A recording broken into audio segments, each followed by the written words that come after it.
All right, I'm the flat rate master, and today we're talking about, do you need a scope?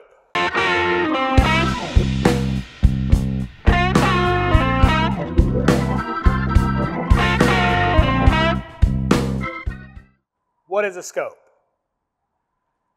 Technical term is DSO, digital storage oscilloscope. Digital means digitally processed. S stands for storage. Basically, it stores what you got on the screen so you can view it later. Oscilloscope. Well, if you've ever watched a medical TV show, see a little doop, doop, doop, doop. That's an oscilloscope. Basically, it just shows voltage over time. All a scope is volts over time.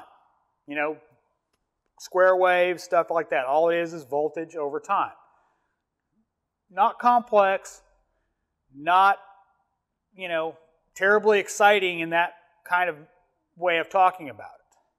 But do you need a scope? Well, if you're doing basic diag work, meaning you pull a car in, you run the code, throw a sensor on it. If it fixes it, great. If it doesn't, it goes to the next guy up higher up. Probably not. But once you get into the intermediate, where you are the guy that gets that car that the guy couldn't fix, to advanced, where you're doing CAN network diagnosing those cars that 3 other shops couldn't fix, you need a scope. It gets to the point where you have to figure out who's lying, who's telling the truth in that car. It's about testing, not guessing. You got to test.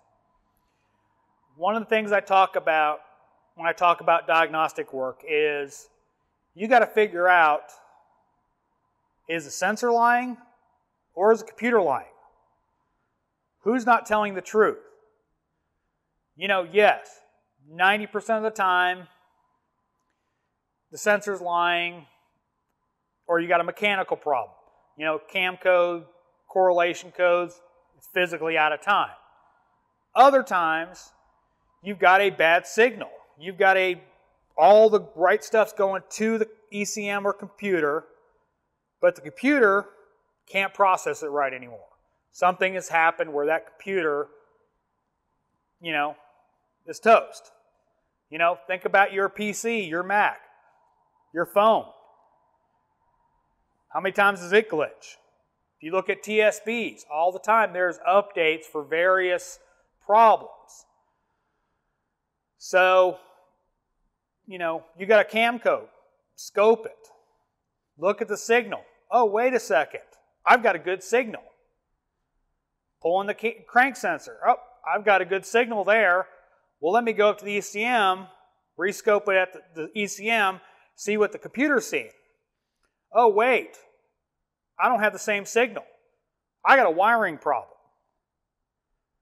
Instead of chasing a problem by putting sensors in it, you just figured out you need to repair some wiring, or you got the same signal at the ECM and you're like, wait a second, something ain't right here. That's when a scope really, really pays for itself, is when you can diagnose a vehicle correctly the first time when that other guy would have shotgun sensors at it and it'd have bit him in the butt. Now, CAN networks are here to stay. Vehicle network systems are only going to get more complex, more modules, more communications between them, more communication problems. A DVOM, while a great tool in its own right, is not fast enough in its processing to see glitches in a CAN network. All you're going to see is a, high voltage, low voltage, if even that. It may not even show that. A scope, you can watch CAN network going great. Oh, it just freaked out. Back to normal. you know, you need that kind of information when you're diagnosing these kind of problems.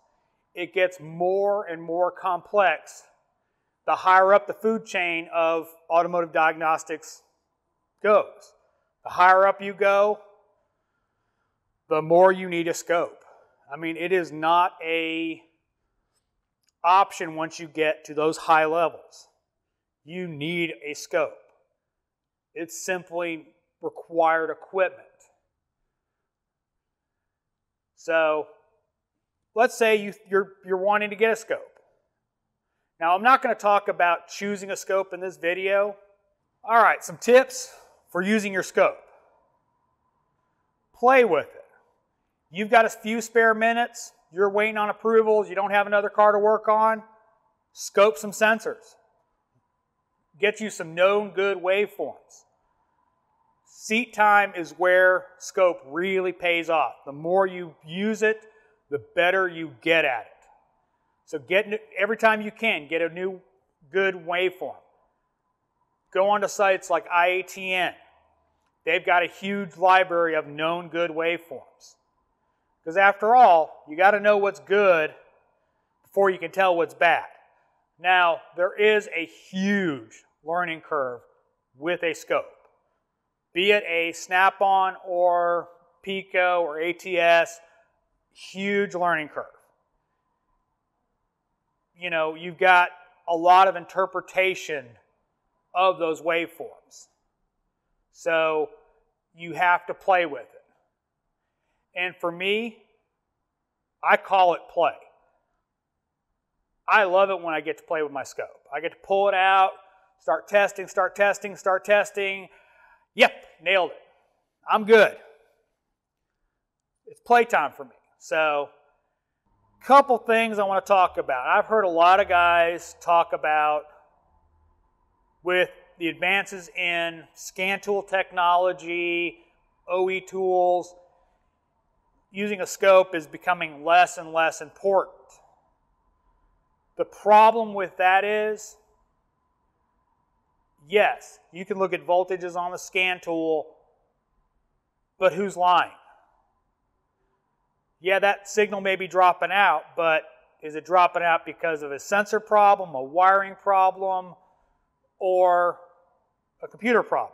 A scope doesn't lie. It sees what the computer sees. If you're tapped in directly to the computer, you're seeing what the computer's seeing. As long as you've got good pin fit, of course. But, so it's important. A lot of people think they're going away. I can tell you they're not. With CAN systems, it is going to get much more needed. I hope you liked this video. If you did, give me a thumbs up. If you want to see more videos like this, subscribe. Make sure and hit that bell notification so you get notified when I put out a new video. If you didn't like the video, give me a thumbs down. As always, thanks for watching. I am the Flat Rate Master.